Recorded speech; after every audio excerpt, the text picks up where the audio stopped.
சின்ன வயசுல இருந்து கோமணம் கோமணம் அப்படின்னு சொல்லுவாங்க அந்த காலம் எங்களுது. அந்த கோமணம் தான் கட்டுவார். அதே கட்டிக்கிட்டா இதை மட்டும் தான் இப்படி மறைச்சிக்கிறது. இந்த காட்டில் இருக்கிற புறாவெல்லாம் என்ன பண்ண முடியாது, ஏதோ ஒன்று பண்ண முடியுமா அப்படின்றது அவருக்கு ஒரு அறிவியாக உருவாயிருச்சு. அவருக்காக உருவாயிருக்கலாம் மட்டும்னா அப்படின்னு. எவ்வளோ மருந்து கட்டினா என்ன பண்ணுங்க, இதே அதிகமாக மருந்து கட்டினா நெஞ்சை உதைக்கும். இது கட்டான மருந்து கட்டினா நம்ம நெஞ்சுக்கு அதுக்கு கட்டாக இருக்கும். அதுக்கு தகுந்த மேகம், அதுக்கு தகுந்த குறியில் சாயணும். அது அப்படித்தான் நான் இதை கட்டி நான் இந்த காட்டில் வாழி செஞ்சுருக்கிறோம். இதுதான் என் வாழ்க்கை. இதெல்லாம் மகனே எனக்கு சரியா ரேட்டை பாக்கி என்கிட்ட கொடு. இதுக்கு மேலே நீ மலை ஏற வேண்டாம். நான் ஏறி பார்க்குறேன் இல்லை, நான் ஏறி அதை செஞ்சு இதாங்க வேர்ப்போடைய வீடு. வந்து ஒரு 3 பேர் அவங்க அண்ணன் தம்பிங்க, அக்கா தங்கச்சிங்க வந்து கூட போய் அவங்க பொம்பளைங்க 3 பேர், மொத்தம் 6 பேர். இது வந்து அவங்க எல்லாம் போலீஸுக்கு வந்து விருப்பம் பிரச்சனைனால எல்லாம் வீட்டுக்கு எல்லாம் போலீஸுங்கெல்லாம் இடித்து தரமட்டம் ஆக்கிட்டாங்க. அப்புறம் கிணத்தையெல்லாம் இடித்து மோட்டரு கீட்டு எல்லாத்தையும் கிணத்துல தள்ளிட்டாங்க.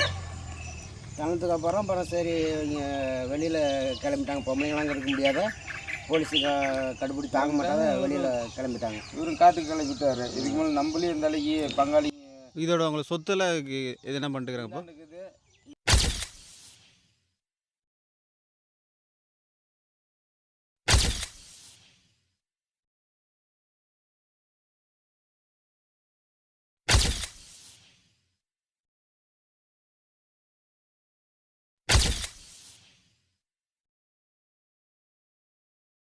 இதுக்கெல்லாம் ஒரு சுமாராக ஒரு 20 ஏக்கரா இருக்குங்க. 20 ஏக்கரா வந்து இப்போ விவசாயம் பண்ணுறதில்ல. அந்த தோட்டம் தான் இன்னொரு தோட்டம் இருக்குது. அந்த தோட்டம் வந்து குத்தகைக்கு விட்டாங்க. சரி. அது யார் வருமானம் வருது யாருக்கு? அது வருமானம் வந்து முத்துலட்சுமி. அவங்க தான் எடுத்துக்கிறாங்க. முத்துலட்சுமி அப்புறம் மாதையம். அவங்க முத்துலட்சுமி வீரப்பனுடைய அண்ணா பிள்ளைங்க இருக்குது. அவங்க எல்லாம் குத்தகைக்கு வாங்கிட்டு அவங்க முத்துலட்சம் அவங்க வராங்களா இந்த ஊருக்கு வந்து போகிறாங்களா? ஏதோ ஒரு காரியம்னா வராங்க. ஏதோ ஒரு நல்ல விஷயம் கெட்ட விஷயத்துக்கு மட்டும் வராங்க. ஓகே. நீங்கள் வந்து இதே ஊரில் இருக்கிறீங்க. நான் இதே ஊருங்க. நீங்கள் என்ன ஆகணும் அவங்களுக்கு எதனா சொந்தக்கார மாதிரி? தாங்க. நீங்களும் மாமன் மச்சானா தான். மாமன் மச்சான் வரவங்கள தான் அவங்க இருந்தீங்க. வீரப்பெல்லாம் உங்களுக்கு நல்லா தெரியும். இதுக்கு மேலே சரி. அவரோட கோயிலெல்லாம் இருக்குதுன்னு சொன்னாங்க வீட்டு பக்கத்தில். அதுக்கு பார்க்கலாம். பெருமா கோயிலுங்க. பெருமா கோயிலுங்களா? சரி. அதை பார்க்கலாமா? பார்க்கலாங்க. பெருமா கோயிலுக்கு நான் தான் பூஜை பண்ணிக்கிட்டு இருந்தேங்க. சரி.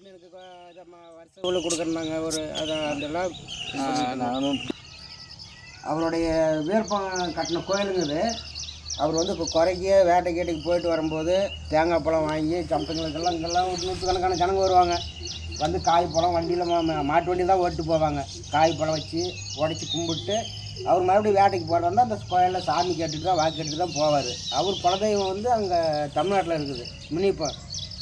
இவர் அவராக கட்டின கோயில் இது. அவர் கட்டி அவர் வந்து ஏதாவது பக்கம் போகணும்னு நினச்சா இந்த கோயிலில் வந்து சாமி கேட்டு வாக்கு கேட்டுட்டு தான் போவா. அப்படி அவர் குலதெய்வம் வந்து சந்திரூர் மினிப்பன்.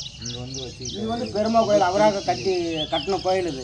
ரெண்டாவது இது எட்டின கோயிலே ஒரு சுமார் ஒரு 20 ஏக்கராவுக்கு மேலே பூரா அவங்களுக்கு தான் பாரஸ்டுக்காரோடைய கண்ட்ரோல் இருக்குது. இப்போ யாரும் பண்ணை பண்ணுறதுக்கு விடலை.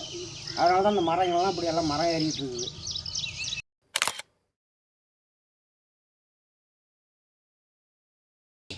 இதாங்க வீரப்பருடைய கிணறு. அவங்க பூர்வீக காலத்தோடைய கிணறு. அப்போ அவங்க அப்போ காலத்தில் வெட்டினது. ரெண்டாவது இப்போ மோட்ரு ரூம்பு வச்சுருந்து மோட்ரு கிட்டலாம் இடித்து பூரா கிணத்துக்குள்ளேயே தள்ளிட்டாங்க. ஃபாரஸ்ட்டு போலீஸெல்லாம் சேர்ந்து தான் பண்ணது. எல்லாம் தள்ளிட்டாங்க. இப்போ இன்றைக்கி 20-25 ஏக்கரா 20 ஏக்கராவுக்கு மேலே பூரா மரம் இங்கே செடி ஏறிக்கிட்டு இருக்குது. அவங்க வந்து பராமரிப்பு பண்ணுறதுக்கு விடமாட்டேன்ட்டாங்க. அவங்க பராமரிப்பு பண்ணி இப்போ எதாவது பண்ணை பண்ணலான்னு சொல்லி வந்து கேட்டு பார்த்தாங்க. இதெல்லாம் அது ஏதோ முதல்ல அவங்களுக்கு கேஸு அது இதுன்னு ஏதோ அவங்க நடத்திக்கிட்டு அவங்க எதுவும் இப்போ பண்ணை பண்ணுறதுக்கு விடாமல் அப்படியே தடுத்து வச்சுருக்குறாங்க.